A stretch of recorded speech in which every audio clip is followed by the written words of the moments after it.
सोचिए, आप 2100 साल में खड़े हो और ना आपके पास वॉलेट है, ना आपके पास एटीएम है और ना आपके पास फ़ोन है।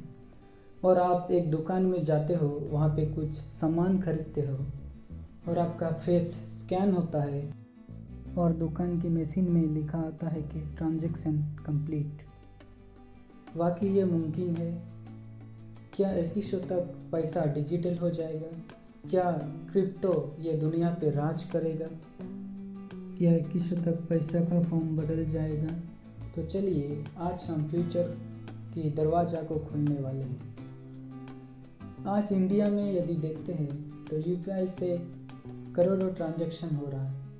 हर एक दुकान पे क्यूआर कोड मिलता है और चाइना में लोग अभी फेस को स्कैन करके पेमेंट करते हैं। बात साफ है कि कैश अभी कम होता जा रहा है। क्या 2100 तक ये कागज़ का पैसा क्या म्यूज़ियम में होगा? क्योंकि यदि हम देखते हैं हर 100 साल में पैसा का फॉर्म बदलता आया है। पहले बैटर सिस्टम था, उसके बाद मेटल कॉइन आया, उसके बाद ये कागज़ का पैसा या पेपर मनी आया, उसके बाद अभी जैसे कि बिटकॉइन, क्रिप्टो करेंसी और यूपीआई ट्रांजैक्शन हम लोग कर रहे हैं। यदि ऐसे हिसाब से हम पकड़े तो 2100 तक ये पैसा हमारे हाथ में नहीं होगा। ये कागज़ का पैसा हिस्ट्री बनकर रह जाएगा। उसी समय बच्चे स्कूल ट्रिप में म्यूजियम में जाके देखेंगे कि पहले के लोग ऐसे कागज़ का पैसा यूज़ करते थे। उसी समय सब कुछ डिजिटल हो जाएगा, मतलब आपके पास कुछ वॉलेट नहीं होगा, बल्कि आपका फेस ही वॉलेट जैसा काम करेगा। आप खुद का फेस को स्कैन करोगे और आपका पेमेंट हो जाएगा। क्या 2100 साल में पेमेंट ब्रेन टेक्नोलॉजी के द्वारा होगा कि आप सोचेंगे और आपका पेमेंट हो जाएगा? ये देखते हैं आज साइंटिस्ट ब्रेन कंप्यूटर इंटरफेस बना रहा है। 2100 साल तक ये हो भी सकता है। हर एक इंसान के बॉडी में एक चिप लगाए जाएंगे और वो लोग यदि कुछ शॉप में जाते हैं, जैसे कि आप कॉफ़ी शॉप में यदि जाते हो और आप सिर्फ सोचेंगे कि मुझे कॉफ़ी पीना है और आपका पेमेंट ऑटोमेटिकली हो जाएगा। क्या ज़बरदस्त चीज़ है ना? क्या आप लोग ऐसा चाहते हो? कमेंट में बताना। आज की दुनिया में यदि देखते हैं, हमारा भारत का करेंसी रुपीज़ है, अमेरिका का डॉलर्स है, यूरोप का यूरो है। वैसे ही मतलब हर एक देश का अलग अलग करेंसी है। लेकिन 2100 साल तक ये वन वर्ल्ड करेंसी हो जाएगा, जिसका मतलब ये पूरा दुनिया में एक ही करेंसी चलेगा, जिसका नाम ऐसा भी हो सकता है अर्थ कॉइन, ग्लोबल क्रेडिट। और इसका फ़ायदे भी है, जैसे कि इसको एक्सचेंज करने का समय रेट का कुछ प्रॉब्लम नहीं होगा। इंटरनेशनल ट्रेड बहुत इजी हो जाएगा। टूरिज़्म के लिए ये बहुत सिंपल हो जाएगा। लेकिन सबसे बड़ा सवाल यही है कि इसको कंट्रोल कौन करेगा?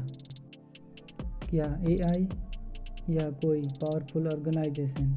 यदि एआई इसको कंट्रोल करे तो 2100 साल में पैसा सिर्फ इंसान ही नहीं बल्कि एआई भी मैनेज करेगा। जैसे कि एआई डिसाइड करेगा कि कहाँ इन्वेस्ट करना है, किसको लोन देना है, कौन सी कंपनी ग्रो करेगी, ये सब एआई डिसाइड करेगा। और उसी समय जैसे कि हम अभी बैंक में पैसा डिपॉजिट करते हैं, उसी समय बैंक ब्रांच भी नहीं होगा, सिर्फ एआई बैंक सिस्टम होगा, जहाँ पे लोन लेने के लिए हमारा डॉक्यूमेंट्स नहीं बल्कि एआई हमारा लाइफ को एनालाइज करके हम इसका रिस्पॉन्सिबल है कि नहीं, हम इसका लोन को चुका पाएंगे कि नहीं, हमारा सब डाटा से वो डिसाइड करेगा। इसका एक डेंजर साइड भी है, जैसे कि बोलते हैं हर फ्यूचर ब्राइट नहीं होता।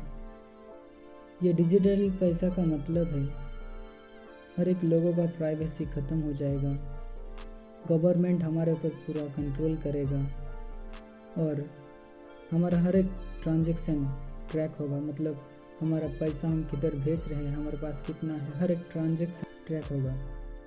और इसमें साइबर अटैक भी हो सकते हैं। अगर ये सिस्टम हैक हो गया तो क्या होगा? तो ये पूरा देश रुक सकता है। इसीलिए टेक्नोलॉजी के साथ सिक्योरिटी भी बहुत इम्पोर्टेंट होता है। तो 21वें साल में क्या पैसा होगा कि नहीं? पैसा ज़रूर होगा, लेकिन इसका फॉर्म बदल चुका होगा। जैसे कि वॉलेट की जगह बायोमेट्रिक, कैश की जगह कोड और बैंक की जगह AI। और शायद आपका दिमाग ही आपका बैंक बन चुका होगा। लेकिन एक ही चीज़ नहीं बदलेगी, वो है पावर। जैसे कि आज भी पैसा का पावर है और उस दिन भी पैसा का पावर रहेगा। आप क्या सोचते हो? 2100 में पैसा कैसे होगा? कमेंट करके ज़रूर बताएं। और अगर ये वीडियो पसंद आए तो सब्सक्राइब और लाइक करें। ऐसे ही मिलते हैं अगले वीडियो में, तब तक के लिए धन्यवाद।